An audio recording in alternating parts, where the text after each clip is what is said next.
Hey, what's up? This is Scott with Level Up Tutorials. In this video, we're going to be creating our first real component for our new project called Contacts List. Now, this Contacts List component will need to be imported into app. It will need to be exported from itself. So there's going to be a lot of new ES 2015 goodness in this video. So check it out. Let's get started right now.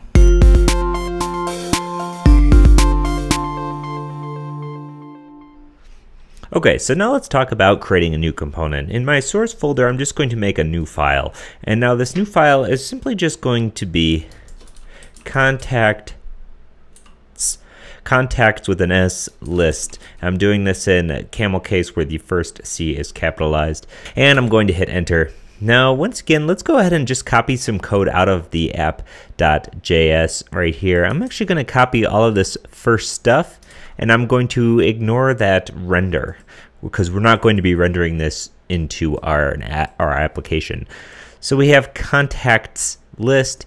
Now it says class app, but I want this to be class contacts list. Okay, now this is going to be essentially the container that contains the individual contacts themselves. So we'll have an unordered list of individual contacts.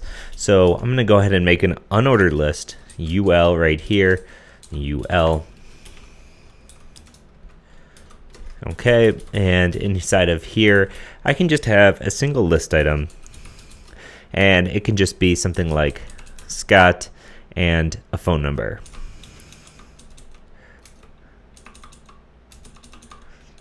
Okay, and let's close off that list item right there like so.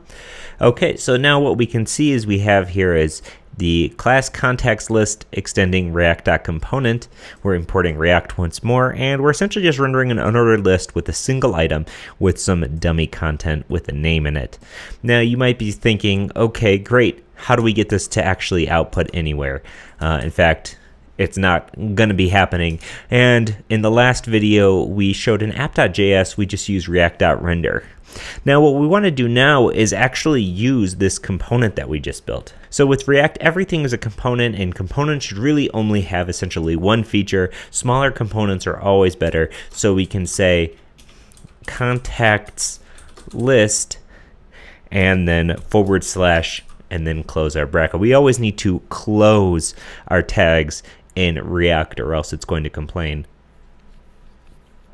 Now you might see this and think, perfect, we're now using the contacts list and we have it here. It should be outputting this unordered list on our page. But the reality is actually just a little bit different. If you come to our code and refresh, we're getting an error because contacts list is not yet defined. So to have contacts list be actually usable in this particular component, we need to import it. So we can say import, and then we want to import contacts list from, and then in the quotes here, we want to say from the same folder, so // means in the same folder, look for contacts list. Okay, now I'm going to end this with a semicolon. So we're importing now contacts list from this contacts list file. So now when we use this, it should be findable. It shouldn't be not found.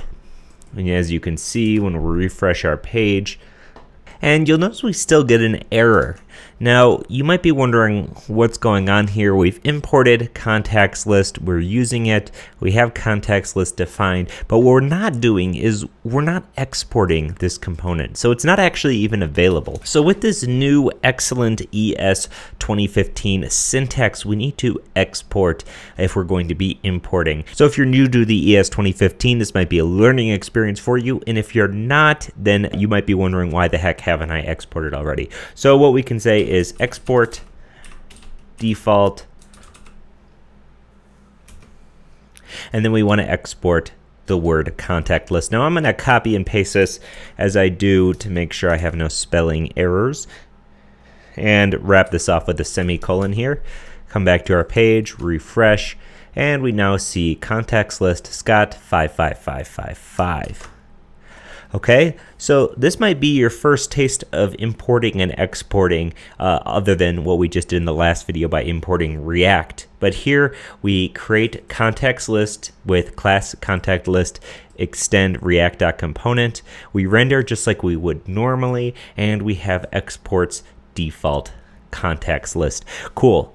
So in the next video, we're going to be creating our individual contact component, and we're going to pass data into this all from the top down of our application. So that data gets passed through component into component, and things are aware from a parent-child perspective. So as always, this is Scott with Level Up Tutorials. If you have any questions or comments, leave a comment in the video or hit me up at Twitter or Facebook at Level Up Tutorials. I love to hear from you. Thanks for watching, and I'll see you in the next one.